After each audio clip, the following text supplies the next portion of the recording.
미국이든 한국이든 선거철이 되면 미디어와 SNS에는 온통 정당과 정치인들에 대한 기사들로 도배됩니다.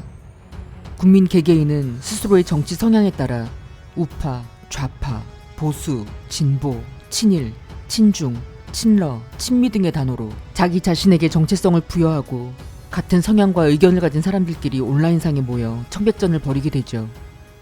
자기가 지지하는 정당이나 정치인들에 대해 정말 진심인 분들도 많은 것 같습니다.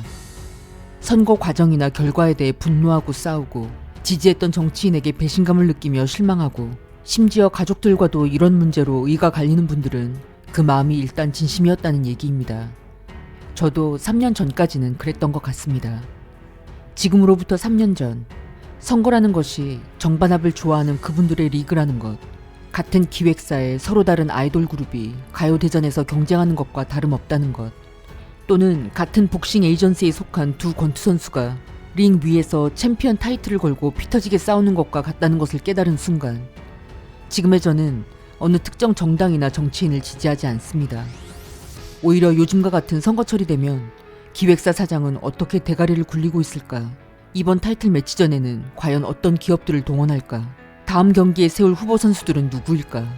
이번엔 또 어느 바지 사장님이 혜성처럼 등장할까 등등, 이런 리그들을 기획한 자들의 입장에서 저 혼자 양쪽 바둑돌들을 움직이며 예측놀이를 하고 있습니다. 선거는 이변이 없는 한 이미 정해진 결과를 놓고 박빙 결투처럼 연출하는 민주주의 이벤트입니다. 정당의 후보들은 국민들이 좋아할 만한 공약들을 내걸고 국민들 편에 서서 정의를 위해 싸우는 전사들로 스타일링됩니다. 기자들을 거느리고 얼굴에 그을음 묻혀가며 하는 연탄 배달쇼, 앞치마에 고무장갑을 끼고 김치를 담그는 김장쇼, 꼭 한 번은 거쳐가야 하는 재래시장 오뎅 먹기 쇼 등 선거가 아니면 평생 한 번도 경험해보지 못했을 쇼들을 하며 이미지 메이킹을 합니다. 설마 이렇게 만들어진 모습들에 감동하는 분들은 없으시리라 믿고 싶습니다. 그러니 어질고 정의로운 임금님 이미지 망상에 사로잡혀 선거에 과도하게 집착하고 감정에 매몰되시면 안 됩니다. 언론이 보여주는 이미지는 만들어진 이미지 그 이상도 그 이하도 아니며, 모든 정치인들은 단 한 명도 예외 없이 자기에게 권력을 주고 자기가 속한 정당을 물질적으로 밀어주는 뒷배의 이익을 위해 일하게 되어 있습니다. 일종의 대리전입니다. 그건 어느 나라이든 마찬가지입니다. 결국 이들은 다 자기가 속한 이익 집단을 대표하는 사람들이라는 이야기입니다. 연예인들이 자기들이 벌어들인 수익을 팬들에게 분배하지 않습니다. 그 연예인이 벌어들인 수익은 오로지 그들이 속한 기획사와 연예인 본인의 몫입니다. 동맹국들을 정치 경제적으로 간섭하고 지배하는 패권을 쥔 나라와 초국적 글로벌 큰손들은 반드시 그 나라에 자기들을 위해 충성을 다할 바지 사장들을 정부와 정당의 핵심 관료들로 세웁니다. 그래야 이 바지들이 자기들의 이익을 위해 움직이죠. 각국 정부기관 요지들에 꽂혀진 바지 사장들은 어찌 보면 참 안쓰러운 면도 있습니다. 다들 처음엔 거절할 수 없는 부와 권력에 눈이 멀어 제안을 받아들이거나 아니면 어릴 때 발탁되어 막대한 서포트를 받아가며 영 글로벌 리더로 길러졌겠지만, 여러분들도 잘 아시다시피 초대에 응하는 건 자유이고 선택이나 빠져나오는 건 더 이상 선택이 아니죠. 죽지 못해 끌려다니거나 가족을 지키기 위해 어쩔 수 없는 상황에 목숨을 내걸고 굴복해야 하는 경우도 허다할 겁니다. 결코 자기 힘으로 끊어낼 수 없는 목줄을 평생 걸고 살아가야 하는 겁니다. 세계 금융 패권을 쥐고 있는 그분들은 그 어느 정당이 선거에서 이기든 자신들이 이익을 보는 구조를 만들어 놓았습니다. 여러분이 넷플릭스를 보든 티빙을 보든 돈을 벌어들이는 주체는 같은 것과 마찬가지입니다. 다시 말해 그 나라의 진보 대통령이 나오든 보수 대통령이 나오든 상관없습니다. 그들이 취할 이득에는 변함이 없기 때문입니다.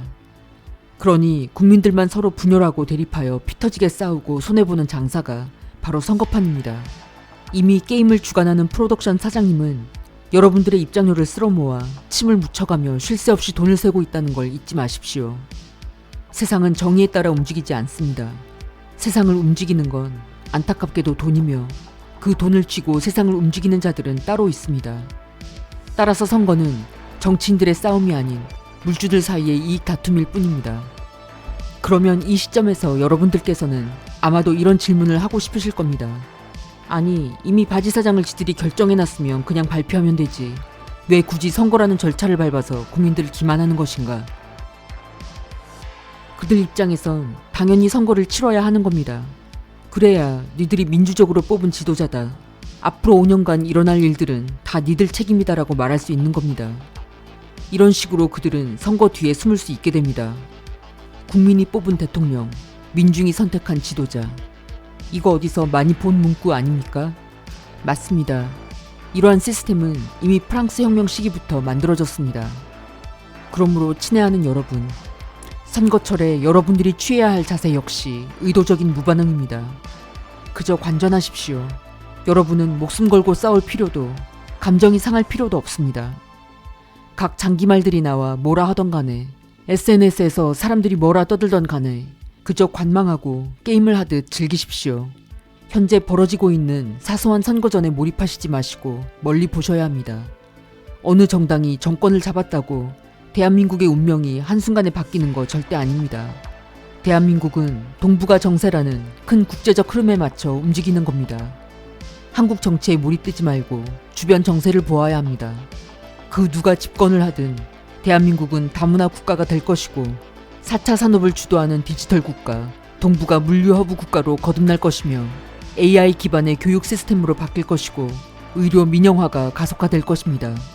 이것은 여야 그 어떤 후보가 대통령이 되어도 바뀌지 않는 불변의 법칙입니다. 각국의 정치 정당을 초월한 더 높고 큰 세력에 의해 하달되고 실행되는 일들이기 때문입니다. 그러므로 우리는 멀리 그러나 면밀히 살펴보는 연습을 해야 합니다. 국제 정세가 지금 어떻게 돌아가는지, 4차 산업혁명은 현재 어느 정도 진행되었는지, 그에 따라 향후 산업, 교육, 행정, 보건, 부동산 등의 영역들이 어떻게 변모될 것인지를 판단하고 예측하며 지혜롭게 대처해 나가야 하겠습니다. 여러분, 다가올 총선 결과에 너무 과하게 신경 쓰지 마십시오. 저와 여러분은 오늘 리스트에 적어놓은 소소한 계획들을 하나하나 해치우는 게 더 중요합니다. 전화기는 잠시 꺼놓고 가족들과 좋은 시간 보내십시오. 그리고 오늘 나 자신에게 가장 이롭고 행복하게 만드는 일을 하시기 바랍니다. 건강하고 평안한 것보다 더 중요한 건 없습니다. 저는 다음 시간에 또 찾아뵙겠습니다. 안녕히 계세요.